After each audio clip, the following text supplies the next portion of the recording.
సమయమును పోనీయక సద్వినియోగము చేసుకొనొచ్చు సంఘమునకు వెలుపటి వారి ఎడల జ్ఞానము కలిగి నడుచుకోండి. చాలా స్పష్టంగా ఉందండి. మనమంతా సంఘస్థులం. సంఘములో మేము పలానా సంఘం అని చెప్పుకుంటాం. మనమంతా చెప్పుకుంటాం కదా, మేము పలాని సంఘం, మేము సిఎస్ఐ సంఘము, మేము హెబ్రోన్ సంఘము, మేము భక్త సింగ్ సంఘము, మేము బాప్టిస్టు సంఘము, మేము పెంతికోస్తు సంఘము. అన్ని సంఘాలే. ఏ సంఘాన్ని నేను తీసేను, మీరు పొరపాటున వల్ల నన్ను అనిదా భావించద్దు. అన్ని సంఘాలు దేవుని సంఘాలే. I agreed. దానికి నేను ఎప్పటికి కూడా జెండా ఎత్తుతా. నాది నేను అన్నది ఎప్పుడు నా చేత కాదు అది.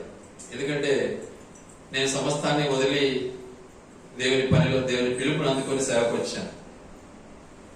ఉద్యోగాన్ని కూడా రిజైన్ చేసి సేవకు వచ్చాను. సేవకు వచ్చి అది ఇది అని ఏం చూపిస్తే నాకేం ప్రయోజనం? నాలో ఆత్మీయత ఉండదు. అర్థమైందే? కాబట్టి అందరూ దేవుని బిడ్డలే, అన్ని దేవుని సంఘాలే. ఇప్పుడు ఇక్కడ కూడా ఎన్నో సంఘాలు ఉన్నాయి. ప్రకటన గ్రంథంలో 7 సంఘాలు ఉన్నాయి. అదేవిధంగా రకరకాల సంఘాలు, కొలసే సంఘం ఉంది, తెస్సలోనిక ఉంది, ఇవన్నీ సంఘాలే కాదర్లే. కాబట్టి సంఘము ఎలా ఉండాలి అంటే వెలుపటి వారి ఎడల ఏం కావాలా? వెలుపటి వారి. సంఘానికి కాకుండా, దైవత్వానికి కాకుండా శారీరకంగా లేక లోకానుసారంగా లేక చీకటి జీవితం కలిగి ఉన్న వారితో ఏమై ఉండాలి? మనము ఎలా ఉండాలి? జాగ్రత్త కలిగి ఉండాలి. బహుజాగ్రత్త కలిగి ఉండాలి. ఆ జాగ్రత్తను మనం విడిచిపెట్టి మనం ఏం చేస్తాం? వాళ్ళతో ఏం చేస్తాము? ఏకీభవిస్తాం. వాళ్ళతో ఏకీభవిస్తాం. ఒకసారి ఆలోచించండి. మరి గ్రంథం ఎందుకంటే వాళ్ళతో ఏకీభవించినప్పుడు? దేవుని వాక్యం మనకెందుకు? ఈ సంఘం ఎందుకు? అందరితో పాటు అన్ని విధాలుగా కలిసిపోతే పోరా?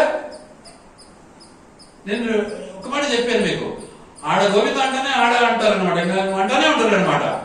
లాస్ట్ కు ఆ స్టేజ్కి పోయినప్పుడు పరిస్థితి ఏదో మారిపోయింది. నాది ఇబ్బంది అయిపోయింది. నాకు ఇబ్బంది అయిపోయినప్పుడు పక్కకి తప్పుకున్నాడు. తప్పుకుంటానే నన్ను చూడబట్టినాడు. పైకి కిందికి ఆడ ఏ చూసినా అని గమనం వెళ్ళిపోయి వచ్చేసినాక నేను ఒకసారి అనుకోని. ఎందుకంటే మన జీవితంలో ప్రత్యేకత అనేది కావాలి. ప్రత్యేకత అని ఈ రోజుల్లో ఏం చేస్తున్నారు? మన విశ్వాసులు సంఘము లేకపోతే సంఘ కాపరులు అని ఇట్లా చూపిస్తుంటారు. ఇట్లా అది కాదు మన పని. ఎట్లా చూపుకోవాలి? ఇట్లా చూపుకోవాలి. ఏమని చూపుకోవాలా? నేను ఏమై ఉన్నాను? దేవుని బిడ్డనై ఉన్నాను. నేను ఏమై ఉన్నాను? దేవుని బిడ్డ. నా దేవుడు యేసు ప్రభువై ఉన్నాడు. నా దేవుడు యేసు ప్రభువై ఉన్నాడు. యేసు ప్రభువు ఏం చేశాడు? తన్ను తాను తగ్గించుకున్నాడు. యేసు ప్రభు ఏం చేశాడు? తన్ను తాను తగ్గించుకున్నాడు. యేసు ప్రభు అందరి కొరకు ఏం చేశాడు? ప్రారంభించాడు. నువ్వేం చేసావు? అందరిని ఏలుబెట్టి చూపిస్తున్నావా? ఇదే మన ధర్మం? ఇదే మన సంఘ వివరణ? ఇదే మన సంఘ ప్రత్యేకత?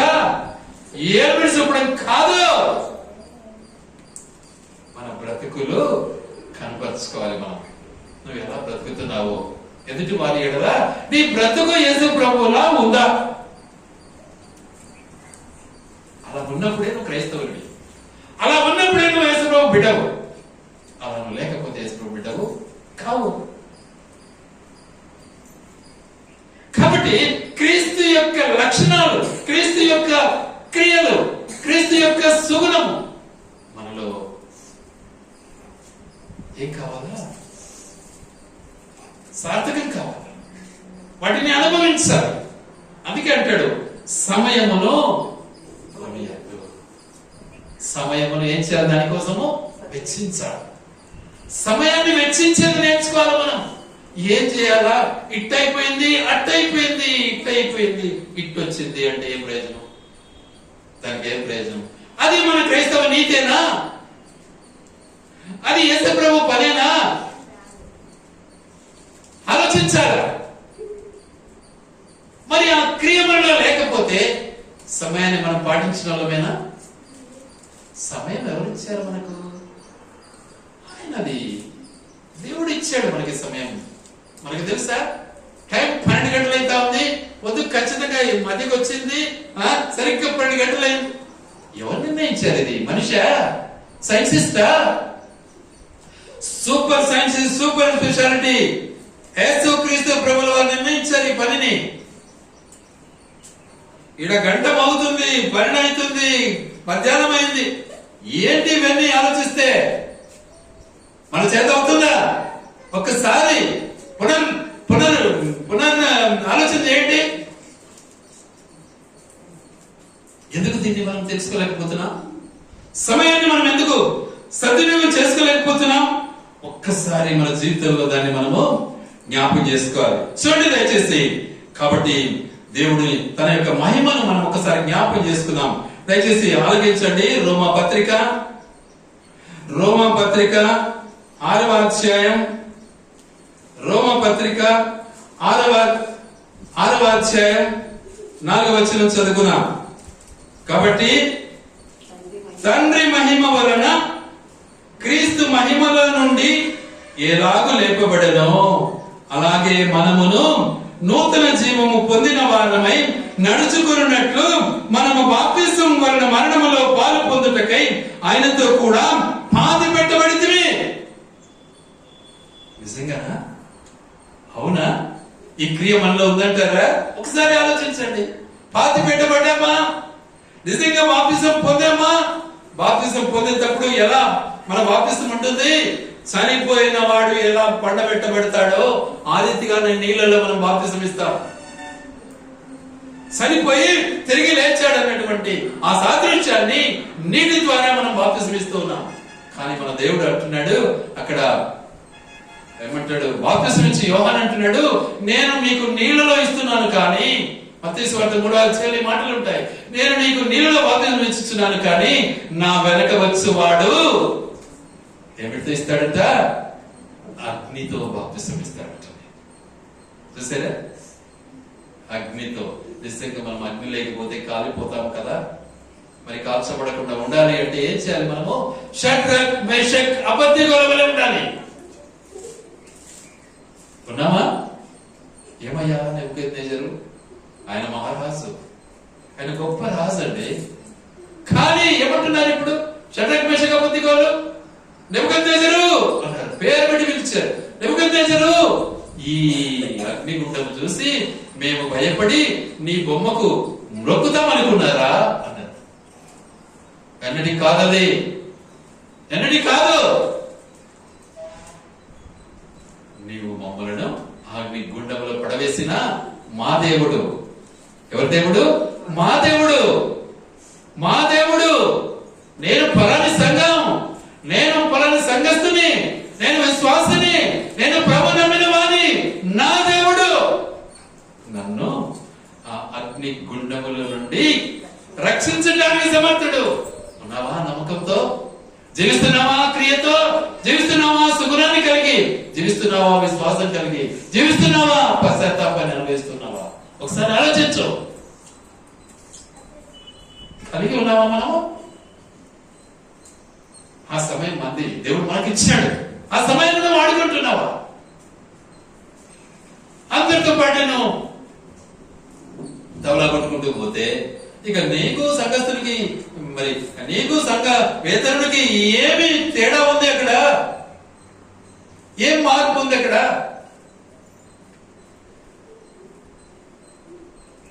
ఆలోచించాలి ఒకసారి. మదర్ తెరిసా గారి ఒక విలేకరి అడిగాడు, అమ్మా ఇంత సేవ ఎలా చేస్తున్నావు నువ్వు? వాడు కక్కుతూ ఉంటే చేతి పట్టుకుంటా ఉంది, వాడు బాధపడుతూ ఉంటే వాడిని సరిచేస్తా ఉంది, కురుపులతో ఉంటే వాడిని పట్టుకొని వాడికి మందు పూస్తా ఉంది. ఇంత పని ఎలా చేస్తున్నావు తల్లి? ఇది ఎంత, ఈ ఓర్పు ఎలా వచ్చింది నీకు అని ఆయన ఆమెను ప్రశ్నించాడు. ఆమె అన్న మాట ఏంటి తెలుసా? ఇందులో నాది ఏమీ లేదయ్యా అనేది. ఏంది ఏమీ లేదు? ఇంత పని చేస్తున్నావేను, ఏంది ఏమీ లేదంటావు ఏంటమ్మా అంటే, ఆమె అన్న మాట ఏంటి తెలుసా? ఇది నా యేసు ప్రభు ప్రేమ నేను చూపిస్తున్నానయ్యా, ఆయన ప్రేమకు నేను సాటి కాదు గాని ఆయన చూపించిన ప్రేమను నేను వ్యక్తపరుస్తున్నాను అంతే. ఇంకా నేనేం చేయలేదు, నా పని ఏం లేదు ఇట్లా. చూసారా ఎవరండి? మదర్ తెరెసా గారు. మనలో ఏ ప్రేమ ఉందండి? ఆలోచించారా ఒకసారి? గమనించారా? యేసు ప్రభు ప్రేమను ఆమె భారతదేశంలో చూపించి ఈరోజు ఏమైంది తెలుసా? ఆమె ప్రపంచానికి నోబుల్ లేడీ అనే బిరుదు పొందింది. ఆమె దేవుడు ఆమెను ఎక్కడ పెట్టాడు? ప్రపంచం పైన పెట్టాడు. మరి నువ్వు నేను అన్ని విమర్శలు చేస్తూ ఉంటాం. మనం ఎక్కడున్నాం? ఆలోచించుకోండి, ప్రశ్నించుకోండి, హృదయాన్ని సరిచేసుకోండి. అలా చేసుకోకపోతే మన బ్రతుకు వేస్ట్, నరకమే మనకు. కాబట్టి మనలో మార్పు రావాలి. మార్పు రాకపోతే క్రైస్తవులను చెప్పుకోవడంలో కూడా సిగ్గుచేటి. ఇతరుల బాధను పంచుకునేది నేర్చుకోవాలి మనం. ఎంతసేపు మన బాధ చెప్పుకోవడమేనా మన బ్రతుకు? యేసు ప్రభు తన బాధను మనకి చెప్పాడా? కానీ మన బాధను ఆయన సహించాడు. మన బాధను ఆయన ఓర్చుకున్నాడు. మన బాధను ఆయన తన పైన వేసుకున్నాడు. ఆయన క్రీస్తు, మనం ఆ క్రైస్తవులం. ఏంటండి? కాబట్టి సమయాన్ని పోనీయకుండా ఏం చేయమంటున్నాడు? చాలా స్పష్టంగా అంటున్నాడు, తండ్రి మహిమ క్రీస్తు మృతులలో నుండి ఎలాగ లేపబడినో. చూసారా? యేసు క్రీస్తు ప్రభుల వారు 3వ దినము లేస్తాడన్న సత్యాన్ని శిష్యులకు బోధిస్తూ వచ్చాడు. శిష్యులు గ్రహించలే. కానీ ఆ మాట బయట రోమా ప్రభుత్వంలో వెల్లడైంది.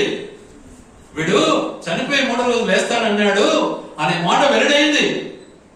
వెంటనే ఏం చేశారు? సమాధికి సీల్ చేశారు. సీల్ వేస్తే బయటికి రాలేడు అనుకున్నారు. వాస్తవానికి ఒకసారి మనం ఆలోచిస్తే దేవుడు సృష్టికర్త. భూమిని ఆయనే సృష్టించాడు, ఈ రాళ్ళను ఆయన సృష్టించాడు, మొత్తం ప్రపంచానంతా ఆయన సృష్టించాడు. రాయి ఈయన పలుకుతే రాయి నడవదా? నడుస్తుంది. అందుకే శాస్త్రులు పరిచయులు యేసుక్రీస్తు ప్రభువుల వారు ఎప్పుడైతే యెరూషలేముకు దారి పొడవున అరుస్తూ వచ్చారో అప్పుడు శాస్త్రులు పరిచయులు అన్నారు, ఆయన చూస్తే ఈ పిల్లలంతా అరుస్తున్నారు, నీకు వినపడం లేదా అన్నాడు. అంటే యేసు ప్రభు ఒక మాట అన్నాడు. ఏమంటాడు? ఈ పిల్లలు అరవకపోతే ఈ రాళ్ళు కేకలేస్తాయి భద్రం అన్నాడు. చూసారా? రాళ్ళు కేకలేస్తాయి. ఎక్కడున్నాయి రాళ్ళు? ఎక్కడున్నాయండి? ఎక్కడున్నాయి రాళ్ళు? మనలాంటి రాతి గుండె అండి. మనమే రాళ్ళం. కేకలేసేది నేర్చుకోవాలి మనం. దేవుని ఆరాధించేది నేర్చుకోవాలి మనం. దేవుని కనపరిచేది నేర్చుకోవాలి మనం. దేవుని ప్రకటించేది నేర్చుకోవాలి మనం. రాళ్ళు కేకలేయాలి. మంటి జీవితం జీవించిన నిన్ను నన్ను దేవుడు ఏం చేశాడు? ఆ శిలువపై మన కోసం రక్తం కార్చి ఈ రాతి గుండెను తీసి మాంసపు గుండెగా మార్చాడు. మనలో ఆ విధేయత అవసరం, మనలో ఆ తగ్గింపు అవసరం, మనలో ఆ నడిపింపు అవసరం. కాబట్టి ఆ క్రమము మనం పాటించడం మనకు ఎంతైనా అవసరం. వాటిని మనం అనుభవించకుండా మేము క్రైస్తవులమే అంటే సిగ్గుచేటి. నువ్వు ఏ సంఘమైనా కావచ్చు, వాక్యానికి నువ్వు లోబడాలి. అందుకే ఇక్కడ అంటున్నాడు, కాబట్టి తండ్రి మహిమ వలన క్రీస్తు మృతులలో నుండి ఎలాగూ లేపబడినో అలాగే మనలను నూతన జీవము పొందు వారమై నడుచుకొనున్నట్లు ఏం చేశాడు? బాప్తిసం వలన మరణములో నుండి జీవములోనికి దాటినటువంటి జీవితం మనకి ఇచ్చాడు దేవుడు. సరే, ప్రశ్నించడం కాదు మనకు కావాల్సింది, మనల్ని మనం ప్రశ్నించుకోవడం మనకు కావాలి. ఎక్కువ మనం ఇతరులను ప్రశ్నిస్తామండి, ఏం ప్రయోజనం దానివల్ల? మనల్ని మనం ప్రశ్నించుకుంటే ఎంత బాగుంటుంది. ఈ వాక్యానుసారంగా నేను ఉన్నానా అని ప్రశ్నించుకుంటే ఎంత బాగుంటుంది. అది మంచిది కాదా? అదేమన్నా చెడ్డదా? ఆలోచించాలి. కనుక సమయాన్ని పోగొట్టుకోవద్దు. అలా మనము నిజంగా దేవుని వైపు చూడాలి. ఎక్కువగా మనము ఆలోచించండి. ఎలా ఉంటాము అంటే ఎలా ఉంటామో ఒకసారి ఆలోచిద్దామా? చూడండి, కొరింథీయులకు రాసిన రెండవ పత్రిక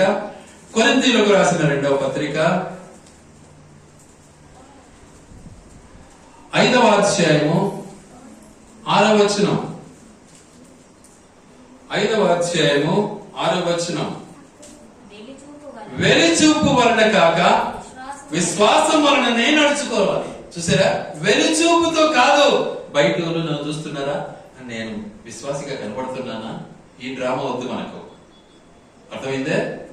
బయట నేను చూస్తానే, అబ్బా వీళ్ళు చెప్పాలా, వీడు దేవుని బిడ్డ అని. ఏమేం చేతికి ఒక సెలవ, లేకపోతే కాలికి ఒక సెలవ, మెడకు ఒక సెలవ వేసుకుంటే సరిపోతుందే? గుర్తులు వేసుకుంటే సరిపోతుందే? ఆలోచించండి. వెలి చూపుతో కాక ఏం చేయాలి మరి? వెలి చూపుతో కాక విశ్వాసము వలన నడుచుకొనుచున్నాము. కంటిన్యూషన్. కనుక మీ దేహములో నివసించుచున్నంత కాలము ప్రభువునకు ఎలా ఉన్నాము? ప్రభువునకు దూరముగా ఉన్నామని ఎరిగి ఎల్లప్పుడూ ధైర్యము గల వారమై ఉండాలి. చూసారా? దేవునికి దూరంగా ఉండకూడదు, మనం దగ్గరగా సమీపస్థలంగా ఉండడం నేర్చుకోవాలి. దేవునికి టైం ఉంటే బైబిల్ పట్టుకుంటాము, టైం ఉంటే ప్రార్థన చేస్తాము, టైం ఉంటే ప్రతిదీ. ఎవడిచ్చాడు ఈ టైం నీకు? నీ అబ్బసత్తు కాదు కదా. ఎవరిది సమయము? టైం ఉంటే ఎక్కడ పోయింది టైము? దేవుడు ఇవ్వలేదా నీకు టైము? నీకు ఆయుష్ ఇవ్వలేదా? నీకు వయసు ఇవ్వలేదా? నీకు శక్తి ఇవ్వలేదా? నీకు బలం ఇవ్వలేదా? నీకు జన్మనివ్వలేదా? ఎవరిదండి ఈ సమయము? కాబట్టి సమయం ఉన్నప్పుడు అంతా కూడా సమయాన్ని ఏం చేసుకోవాలి? మనము సద్వినియోగం చేసుకోవాలి. బ్రతికి ఉన్నంత వరకు దేవుని మనం స్తుతించడం, ఆరాధించడం మన పని, మన బాధ్యత. ప్రకటించడం మన పని, మన బాధ్యత. మనకు దేవుడు ఇచ్చిన డ్యూటీ. అదే ఉద్యోగానికి అయితే ఎంత కరెక్ట్ గా వెళ్తామండి? టయానికి మనం వెళ్తామా? మనకు ఉద్యోగం ఉంది, సమయానికి వెళ్ళి ఏం చేస్తాము? తమ్ము వేస్తామా లేదా? లేట్ అయిపోతే తమ్ము పడదు, లేట్ అయిపోతే ఆలస్యం అయిపోతుంది. ఇది ఉద్యోగం కంటే గొప్పదే లేదా తక్కువదే? దేవుని సన్నిధి ఇది గొప్పదే తక్కువదే? చెప్పాలి మీరు. మరి గొప్పదైతే ఆ సమయాన్ని మనం పాటిస్తున్నామా? ఆలోచించుకోండి ఒకసారి. ఆ సమయాన్ని మనం పాటిస్తున్నామా? ఆ సమయాన్ని పాటించకపోతే ఎలా మనం చెప్పుకుంటాము దేవుని బిడ్డలమని? అంటే బయట చూస్తే వీళ్ళు క్రైస్తవులు అనిపించుకుంటే చాలా. అంటే దేవునికి క్రైస్తవుడు అని అనిపించుకోనక్కర్లేదా మనం? ఆలోచించండి. అప్పుడు నిజంగా దేవుడు వాస్తవానికి ఆ షడ్రకు మేషకు అబేద్నెగోలను ఒకసారి మనం ఆలోచిస్తే అగ్నిలో వేయబడ్డారండి, వెనకంజ వేయలే. నిజంగా మన ముందే ఆ పరీక్ష వచ్చిందంటే మనం ఎలా ఉంటాం? ఒక్కసారి పరీక్షించుకోండి. ఉంటామంటారా? నిలబడతారా? అగ్నిలో దుక్కుతారా? చేత అవుతుందా? కానీ షడ్రకు మేషకు అబేద్నెగోలు ఏం చేశారు? అగ్నిలో వేయబడ్డారు. యేసుప్రభు అన్నాడు, ఏమన్నాడు? ఒక్క మాట చూద్దాం. మత్తయి సువార్త 28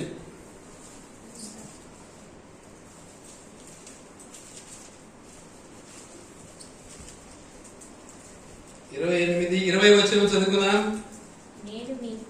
నేను మీకు ఏ ఏ సంగతులను ఆజ్ఞాపించుతునో వాటినన్నిటినీ గైకొనవలెనని వారికి బోధించుడి.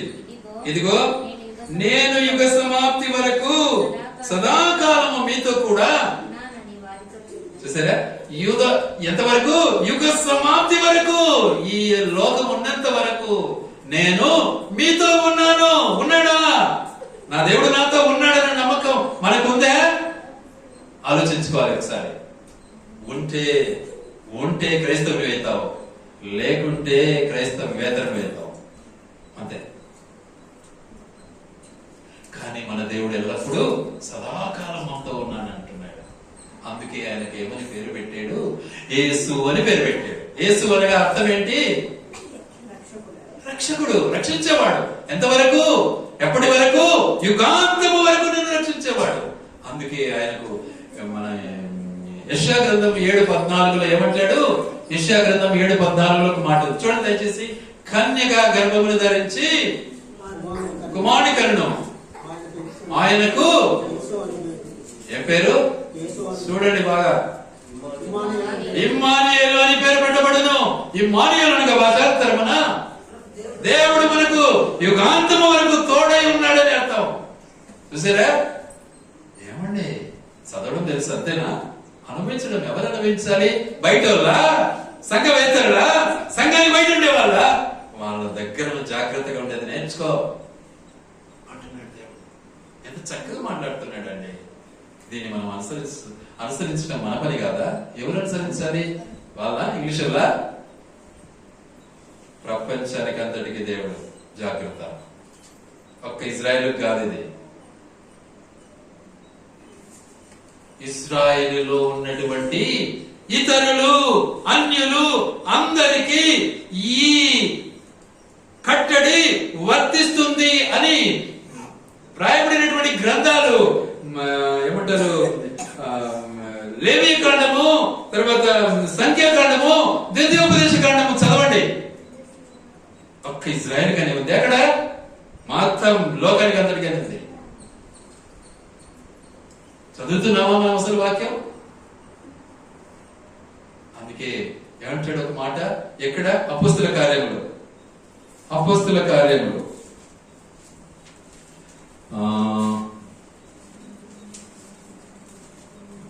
ఆ మాట నేను బయట రాసి పెట్టాను మందిరానికి. 10వ అధ్యాయం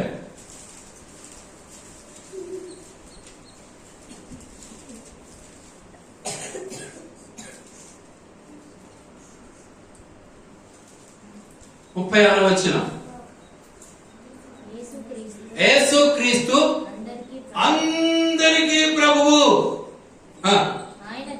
ఆయన ద్వారా దేవుడు సమాధానకరమైన సువార్తను ప్రకటించి ఇజ్రాయేలీయులకు పంపిన వర్తమానము. చూసారా? ఇజ్రాయేల్తో చెప్పాడంట అందరికీ దేవుడు, నీకొక్కరికి కాదు. ఇజ్రాయేలు వల్ల I'm not only for you, to only Israelites. Everybody, to everybody. Each and everybody. ప్రతి ఒక్కరికి, అందరికి. He is the God of all. English లో ఉంటుంది. He is the God of all. చూసుకోండి ఒకసారి ఇంగ్లీష్ వర్షన్ ఉంది నా దగ్గర కూడా. కాబట్టి మనము గ్రహించాలి మన దేవుడు మనకిచ్చినటువంటి గొప్ప ఆధిక్యతను మనం ఎలా వెలిచూపుతో కాక అంటాడు. వెలిచూపుతో వద్దండి, బయట చూపులు వద్దండి.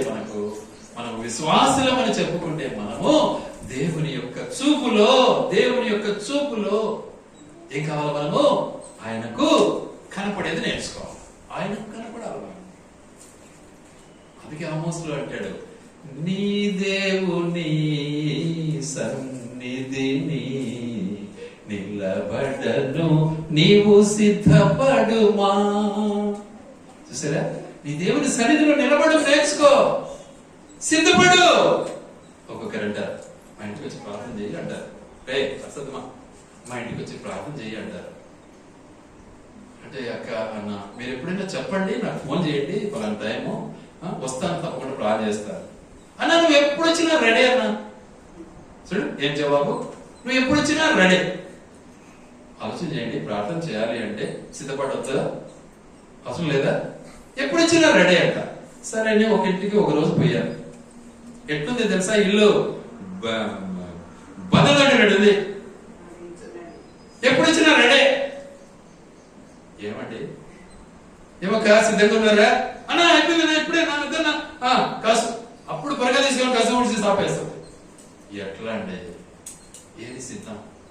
దేవుడు అంటే భయం లేదా మనకు? దేవుని సన్నిధి అంటే భయం లేదా మనకు? ప్రార్థన అంటే పరిశుద్ధత కాదా? దానికి విలువ లేదా? దానికి ప్రత్యేకత లేదా? ఆ సమయం దేవుడి కాదా? ఎలా మన సమయాన్ని వాడుకుంటున్నాము? దేవుడిచ్చిన సమయాన్ని ఒకసారి ఆలోచించాలి. కాబట్టి మన జీవితాలను ఒకసారి పరిశీలించుకోవాలి. ఎందుకంటే ఆయన మన కొరకు కార్చిన రక్తములను, మన కొరకు విరిచిన తన శరీరంలో మనం పాలు పొందాలి. కాబట్టి మనల్ని మనం పరీక్షించుకోవాలి. అందుకే అంటాడు కొరింథీ మొదటి పత్రిక 11వ అధ్యాయం, కొరింథీ మొదటి పత్రిక 11వ అధ్యాయం 28వ వచనం. కాబట్టి ప్రతి మనుష్యుడు ఎవరెవరండి? మేము కాదు, ఆడ మేమందరం కాదు వచ్చింది. ఎవరెవరు? ప్రతి ఇండివిజువల్, ప్రతి ఒక్కడు, ప్రతి వ్యక్తి, ప్రతి మనిషి, ప్రతి స్త్రీ, ప్రతి పురుషుడు ఏం చేసుకోవాలా? ఏం చేయాలా? మళ్ళీ చూద్దాం ఒకసారి. ప్రతి మనుష్యుడు తన్ను తాను పరీక్షించుకోవాలి. ఏమనింది ఇక్కడ? అవతలని పరీక్షించమంటా ఉందా? మనం ఎక్కువ అవతలని పరీక్షిస్తామండి. మనకుంటే పెద్ద రోగం ఇది. నేను చాలా మందిని చూశానండి. అది వదులుకోవాలి. ఆ రోగం బాగుపడితేనే మనం బాగుపడతామండి. ఆ రోగం ఉంటే డాక్టర్ కూడా బాగు చేయలేడు. మనల్ని మనం పరీక్షించుకోవాలి. We should have examine ourselves. మనల్ని మనం పరీక్షించుకోవాలి. అవతలని కాదు మనం పరీక్షించాల్సింది. మనల్ని మనం పరీక్షించుకొని మన క్రియారూపకము, మన యొక్క జీవితము అవతల వ్యక్తికి ఏమై ఉండాలి? సాక్ష్యమై ఉండాలి, మార్గదర్శి అయి ఉండాలి. అంతేగాని నోటితో చెప్పడం కాదు, నువ్వు నువ్వు నువ్వు నువ్వు అని. నా కాబట్టి మార్గదర్శకులుగా మనం జీవించాలి. ప్రతి వ్యక్తి కూడా తను తాను పరీక్షించుకొని ఏం చేయమంటున్నాడు? తను తాను పరీక్షించుకొని అలాగూ చేసి ఆ రొట్టెను తిని ఆ పాత్రలోనిది త్రాగవలెను. కాబట్టి ఆ మేరకు మనము సిద్ధపడదాం. మనల్ని మనం పరీక్షించుకున్నాం. సమయాన్ని వేస్ట్ చేసుకోకూడదు. సమయాన్ని సద్వినియోగం చేసుకున్నాం. సమయాన్ని పాటిస్తాం. సమయం దేవుందండి. మనం ఎందుకు నిర్లక్ష్యంగా ఉంటూ సమయం టైం దొరకలే, టైం చాలలే, టైం లేదు, ఏందండి ఈ బాధలు? ఇవన్నీ భోగసాగాలు, అబద్ధాలే కదండి, మోసమే కదా ఇదంతా. దేవుని మోసం చేస్తే మనమే బాగుపడతామండి. అవునా కాదా? మీరే ఆలోచన చేసుకోండి ఒకసారి. నేనైతే ఈ పని చేయనండి, మీరేమని అనుకోండి. దేవుడు నాకు ఇచ్చిన ఆధిక్యత, నన్ను పిలిచిన పిలుపు, ఆయనకు ప్రతిగా నేను జీవించిన నా బాధ్యత. చెప్పుతాను, జీవిస్తాను. మీరు ఎప్పుడైనా సరే నన్ను పరీక్షించుకోవచ్చని నేను చెప్పగలను. కాబట్టి మనల్ని మనం ఎల్లప్పుడూ పరీక్షించుకొని ఆయన మన కొరకు కార్చిన ఆ రక్తంలో, ఆ విలువబడిన శరీరంలో పాలు పొందటం నేర్చుకున్నాం. ఎప్పుడైతే ఆయనకు మనం లోబడతామో పాలు పొందేదానికి మనకు అర్హత ఉంటుంది. ఆయనకు మనకు లోబడలే, పాలు పొందే అర్హత మనకు లేదు. సుమా, జాగ్రత్త, బహు జాగ్రత్త. ఆయనలో మనము పాలు పొందాలి అంటే ఆయనకు లోబడిన వారమై ఉండాలి. ఆయనకు లోబడిన వారమై ఉంటేనే పాలు పొందే అర్హత మనకు ఉంటుంది. లేకపోతే అర్హత మనకు లేదు. ఇది వాస్తవం. అదే పరీక్ష అంటే. అట్టి పరీక్షలో మనం పాస్ అయ్యి దేవుని యొక్క బలంలో పాల్పొందాం. దేవుడి మాటలు ఆయన వెనుకడు దీవించుగా.